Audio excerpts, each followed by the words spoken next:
How to fix the problem if your account's been disabled in App Store and iTunes. In order to fix your problem if your account's been disabled in App Store or iTunes, first of all, go to your settings. And inside the settings, go to the name section right here. And after you reach this page, then click on password and security. Now after you're laid inside password and security, click on change password. Now enter the password that you used to unlock your iPhone. Now simply enter the new password that you want to have for your Apple account and make sure to verify it by re-entering the password again. And after you have had this done but the problem still persists, then what you want to do is you want to go to Safari or the browser that you find comfortable to work with. Go to the search bar and in the search bar search support.apple.com.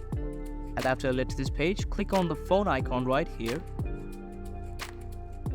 And now after you led to this page, then slide down at the bottom of the screen, go to the search bar right here and click on Apple ID Disabled.